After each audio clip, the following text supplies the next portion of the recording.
All right, today is the day. We are about to do 8 hours of Vale Totems. Now, just a heads up, I am going to be doing this without the log basket method. That way we get a general base idea of what's going on and we'll know what, like just get the general idea basically. But on top of that too, we're going to be doing it with Redwood logs because that was voted upon the community tab here on my channel. So if you like what you see, feel free to like, comment, and subscribe. And let me know what you think. Let me know what you think of Vale Totems as well. I think it's fun. I think it's fantastic. But without further ado, let's get into it. So we're going to do the first one here, and then once we hit this, we'll start the timer. So 3, 2, 1. There we go. Boom. All right, got it. So now we're just going to be doing this for the next 8 hours, and of course, I'm going to just do some wonderful voiceover work, so take it away. Thanks, Sugar. Well, this is it. 8 hours of Vale Totems, and well, it did feel like a grind. I'm not going to lie to you, but I actually thoroughly enjoyed it. There have been a couple other videos I've made in the past of my 8-hour series where, it was a slog to get through. It was really rough, but honestly, I really enjoyed it. And with the quality of life updates, such as, the plugin, that helped. That helped out tremendously. Because at first, it kind of sucked because there's been times where, like, one of the animals will be far away or hidden behind a tree or something. So, it stalled out some time. But honestly, I think this was just an awesome update. Basically, the fletching knife, huge item. Like, I'm excited to try it out at Wintertot. I haven't done it yet, but I'm really looking forward to it. And also the spool, that will help me tremendously to use up all of my U-bows in my inventory, basically, or unstrung, of course. It will help me out tremendously for that. But you may be wondering, well, how much XP did I get in those 8 hours? So I'll have it on the screen now. And as you can see, I did pretty well for fletching XP. Our fletching XP is 2.5 million XP, which is insane. In 8 hours, that is how much we gained, and that is pretty awesome. And we also gained, of course, 4 levels. We started right at 90, and we got all the way to 94, which is, I think that's a lot. But also, you want to know the construction XP? We gained 42.4k XP, which, hey, that's still pretty good. Just passive construction XP on the side. That's less for me to do. I will take it. Also, another fun one, our agility. We gained 3,872 XP. That's like a couple of laps at Ardoin, if I'm not mistaken. Maybe 2 or 3, maybe. Oh, and of course, our hunting XP or hunter XP of 1708. Of course, I got to catch a couple butterflies. Why not? Like, if I was on the way and I'm still waiting for the totem to go, there you go. You got a tiny bit of hunting XP, but those are the XP rates that I gained throughout that time. These rates were insane, like, especially for a skilling account. Like, I really enjoy it. And of course, if I'm on, like, as you know, I'm a hardcore Iron Man skiller, it makes it limited on, the GE things I can do. So this was fantastic. And so, like, when I saw that you can get the XP rates with the Redwoods, or just basically in general with magic and you and all that, yeah, this mini game is just phenomenal. Love it.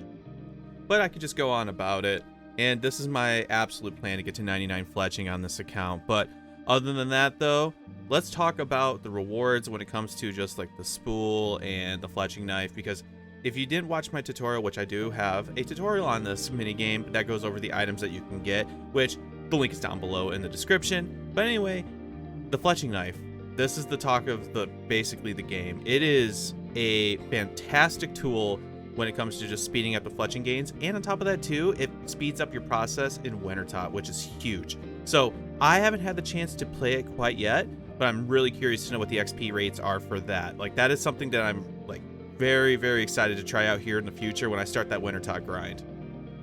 And the other item that we can talk about is the bowstring spool. Now, like I said before, it is one of the 2 items that a lot of people are trying to go for. Well, mostly the knife, of course. The knife is the main thing, but the bowstring spool is also a really neat item as well. Once you get 6 of them, that's 100,000 bowstrings that you can put in there and just make a crap ton of bows. I think that's a sweet item. You can even do it off of the GE with getting just the bowstrings and even noted strings right on in. I think that's super cool. I think that's a fun idea. It's going to take me a really long time to fill it up, though. It would be kind of interesting to do, but for my account, it would take forever. But hey, think of the crafting XP, though. 99 crafting, maybe? No, not even close. But I think that's a cool item nonetheless.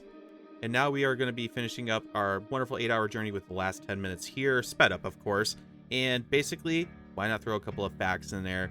And, you know, I was looking around the wiki and I saw a couple of interesting things about Vale Totems that I was like, okay, it makes sense. Well, one of them does and the other one's like, eh. So the one that is okay, doesn't make sense, is the most that you can possibly have for offerings. So if you were just to keep going in a circle, not do anything, well, it's 14,999 is the limit, but theoretically you can do 15,209. So that is the theoretical most you could have of offerings at one totem at a time. And the second interesting fact about it, though, is you can't take your offerings to certain areas, such as the fight caves, the Coliseum, just because of the fact that, well, you can make Ceradome and Bruise, and that'll make things a little bit easier. So, you know, I mean, I would have never thought about that just because of the fact that, well, I just click on things, stand still, and watch the dopamine rush of my XP rates going up higher. Nothing too exciting, but that's just the reality of it. But other than that, though, I thought this was a fun 8 hours that I did. And now we're going to go to, well, the loot. I mean, that's what we're here for. So I'm going to push it forward to the next clip from me. And we're about to begin the process. All right, it is the moment you've been waiting for. Let's see how much GP I have made in this 8 hours. We're just going to do the hasty ones just because of hasty rummage, whatever. We're going to do that. Then we're going to buy Ent branches afterwards with the points. That way we can at least see how much GP we fully made in the 8 hours. So let's begin.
All right, we are officially done. We have done all the rummaging for this, and now I'm gonna go buy the Ent branches with the points that I got from the 8 hours, and then we'll see what the final tally is. But man, that took a while. I'm sorry, but yeah, that took a while. So I'm gonna add everything up, and we'll get the final tally for y'all.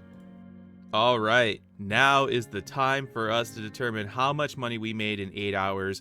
This is basically all the loot. The only thing I did not put in here was the small gold rings and stuff, so just add like a few hundred GP to that from the one nest that we had. But this is it. This is everything here that we can see how much we have made. Now, I did also get a knife and the bowstring spool, but I already have these already. But, you know, just wanted to throw that in there. And also, we do have the anima-infused bark that we can use for, obviously, forestry items as well. So, let's do this. How much did we make in 8 hours? Wow, okay, that's a lot more than I expected. We made 4,966,446 GP. So almost 5 million GP in 8 hours, which honestly, not bad, especially if you're making all this like XP, you know, like, because we gained 4 levels throughout this process, but a lot of it has to come down to the U seeds and of course the magic seeds that we got as well. I mean, we got lucky with a couple of those, so I mean, it's fantastic. I think it's great. It's a good, fun way to play, but there it is. That is what we did in 8 hours. If you like what you see, feel free to like, comment, and subscribe, of course. But no, I greatly appreciate it. Let me know if there's any other moneymakers you want me to try that is for skillers. I'm thinking about doing a winter top one at some point here soon, but this is the, you know, with the new mini game out now, it's a good way to get a visual of once you hit 90, how much you're going to make. So with that, I just want to say I love you, drink water, And, of course, have a good night or a good day or wherever you are. And drink water again. Do another sip right now. Right now. Another sip.